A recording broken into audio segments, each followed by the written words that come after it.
For the better part of the past 10 years, I've been somewhere on the vegetarian scale. And in that time, I've had the opportunity to talk to a lot of people about what I eat, what I don't eat, and why.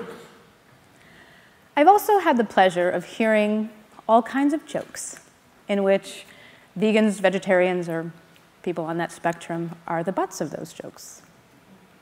Feel free to laugh. Like this one.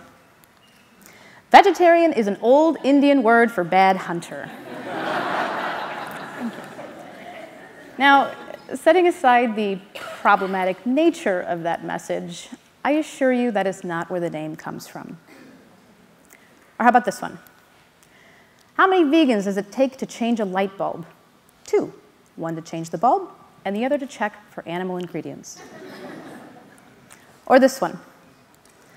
Hey, vegetarians, my food poops on your food.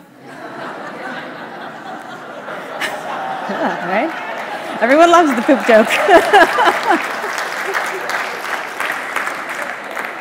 And yeah, these jokes are kind of funny, you know? Maybe we, vegetarians and vegans and otherwise, should lighten up. But there are reasons why not all of us can laugh at such lighthearted banter. Like this one. Or this one. Or this one. These images come from factory farms, or more accurately, CAFOs, concentrated animal feeding operations, where over 99% of the animals we eat are generated. Some people still imagine farm animals hanging out next to big red barns or grazing in pastures, but the majority of these animals come from CAFOs. The big red barn model has gone almost extinct, replaced by an industrial model that values efficiency and production over the quality and safety of the food or the welfare of the animals. In CAFOs, animals spend the majority of their lives indoors, in cages too small or conditions too cramped to turn around or lie down comfortably. Sows spend years in gestation crates with only enough room to move forward or backward a few inches. And sometimes they develop compulsive behaviors like head banging or bar biting, which is why it's not uncommon for the bars at mouth level of gestation crates to be covered in blood. Now, upon seeing these images, one form of reaction is some form of denial. They can't all be like that, or even if those pictures are true and accurate depictions, it's got to be just a few outlier producers that treat their animals so cruelly. But the truth is, many industry-approved aspects of animal agriculture involve significant amounts of pain and suffering, not to mention that every year, groups with causes ranging from animal welfare to workers' rights to environmental protection document severe cases of animal abuse, sometimes torture, in addition to other regulatory violations, such as illegal disposal of animal bodies or illegal dumping. In regard to the environment, even if CAFOs operated completely within compliance of all state and federal regulations, the impacts on the environment are still alarming. Animal agriculture accounts for more greenhouse gas emissions than any other single aspect of human activity, including all forms of transportation combined. Animal agriculture also requires a lot of water. Some estimates show that up to 56% of the water used in the United States goes to animal agriculture. There are over 500 dead zones in several bodies of water spanning thousands of square miles, too contaminated to support any forms of life. Animal waste is stored in open-air outdoor lagoons, which can sometimes leach into local water supplies and contribute to respiratory issues and other health issues in nearby communities. But besides the animals, CAFO workers experience the direct impacts of CAFO living more than anyone else. These workers work long hours around fast-moving machines and sharp blades, contributing to a higher rate of work-related injury. A significant percentage of these workers are undocumented, meaning they're paid very little and they complain very little about factory conditions. This also usually means a limited access to health care to deal with the side effects of working in the CAFO conditions. And not all of the effects are physical. A lot of employees report PTSD-like symptoms, especially those that work down on the kill floor. One employee put it this way: the worst thing, worse than the physical danger, is the emotional toll. Pigs down on the kill floor have come up and nuzzled me like a puppy. 2 minutes later, I had to kill them, beat them to death with a pipe. I can't care. And then there are the health risks associated with CAFO products. Because it's usually cheaper to feed farm animals foods they weren't necessarily designed to digest. For example, cow systems were designed to digest grass, while in CAFOs, they're usually raised on a steady diet of soy and corn. They need hormones and antibiotics to fatten them up and keep them healthy. It's estimated that up to 70% of the antibiotics used in the United States are administered to farm animals. This subtherapeutic use of antibiotics can lead to drug-resistant bacteria, making infections harder to treat in humans. Aside from the inspection acts, there are two main federal laws that govern how animals are to be treated prior to their slaughter. The first is the Humane Methods of Slaughter Act, which requires that animals be stunned prior to slaughter. This can be done with, for example, a rubber bullet to the head or a lead pipe.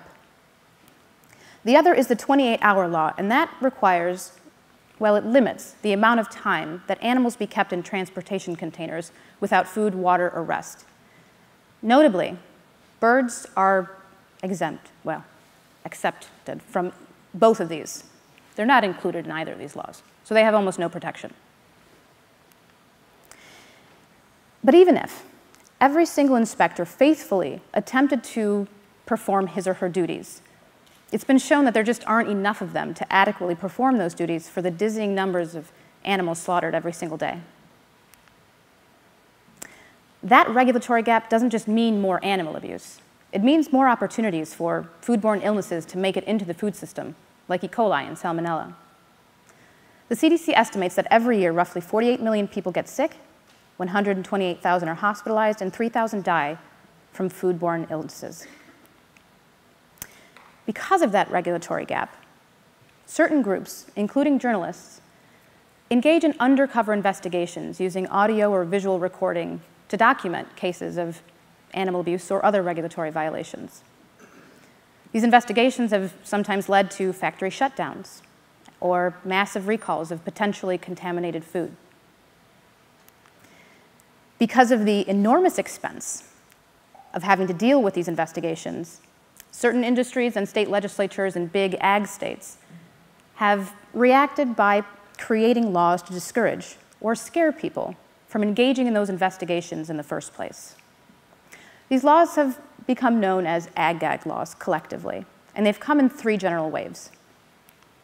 The first wave began in the 1990s, and in general, those laws mainly focused on trespass, coupled with audio and visual recording. The second wave began in 2012, and those laws kind of broadened the scope to include non-trespassers, such as employees and fraud. The third wave consists of rapid reporting laws, and I'll talk about those more in just a second. Now, some people believe that there should be laws punishing people who trespass or lie on their applications to gain access to CAFOs. But the right to private property, especially when engaging in a trade that directly impacts the health and welfare of the entire nation, is not absolute. And, again, these investigations are the direct result of the failure to carry out the letter of the law by those we trust to do so. Ag-Gag laws also pose significant constitutional issues, and in part because the law restricts an entire category of free speech. A federal judge in Idaho recently struck down that state's law, finding that it was in direct violation of the First and 14th Amendments of the United States Constitution. And while only a handful of states have passed that second wave type of law involved in the Idaho case, this third wave, the rapid reporting laws, will likely prove more difficult to defeat and even recognize, because these laws have been disguised as animal welfare laws and require that any footage of animal abuse or any other regulatory violation be handed over to law enforcement between 24 and 48 hours. And while this sounds like a promising solution, this would actually make it more difficult for investigators to gather enough evidence to use in a case against repeat violators. But even if every single Ag-Gag law, every version, was struck down nationwide, there is still more that can be done to address the ills of industrial animal agriculture. There's the glass walls approach, which advocates for transparency in the process. But the glass walls approach alone won't solve anything, especially since, recently, the industry has co-opted the movement and used it as a marketing tool, assuring us again and again that the animals are okay. But this is not okay. And there's more that you can do. If all of this seems out of sight, out of mind, if it seems distant, consider that it's as close as our nearest grocery store here in Utica. Consider that it's as close as every single time you reach out your hand for that package of hot dogs or steaks to feed the family for dinner. We need transparency, but not transparency alone. One thing you can do to address some of the issues I've talked about tonight is to simply learn about it. The ills of industrial animal agriculture are well documented and at your fingertips thanks to the World Wide Web. But the single biggest thing you can do is to simply consume fewer animal products. This is not something anyone wants to hear ever. I know. But once you've exhausted the research trails, the truth just couldn't be much clearer.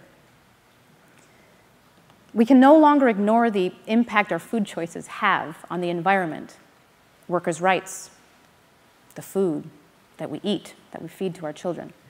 And we can't tolerate government protection of corporate entities that produce our food.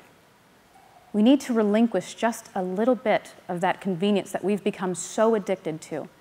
We have to find out from where, how, and under what conditions. We have to care enough to find out.